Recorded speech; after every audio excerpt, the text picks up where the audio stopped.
সব আছে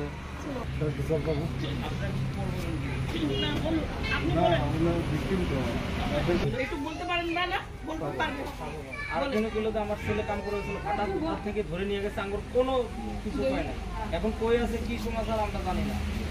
মানে 24 তারিখত আমার দাদাক নুমলিগড় থানার পৰা উঠাইছে ভাটাৰ পৰা। নাম কি? মমুৰ আলী। উঠাৰ পিছত আমাক ৰাতিপুৱা 5টা মানত ফোন কৰিল। ফোন কৰাৰ পিছত ভাটাৰ মানুহ ফোন কৰিল যে তহঁত দাদাক উঠাই লৈ গৈছে।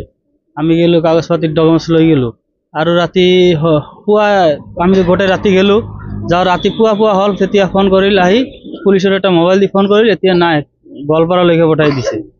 আমি তাৰে পৰা কাগজ দেখাব নৰলো এই থানাৰ পৰা আহিলো আহাৰ পৰা গোৱালপাৰা আমি সোমালো গোৱালপাৰাতো নাই এতিয়া দাদা ক'ত আছে নিৰুদ্দেশ চলি আছে সেইটো দাদাক আমাৰ অসম চৰকাৰৰ দাদু দাবী আছে আমাৰ দাদাক আনি দিব লাগে এইটো মানে কথা।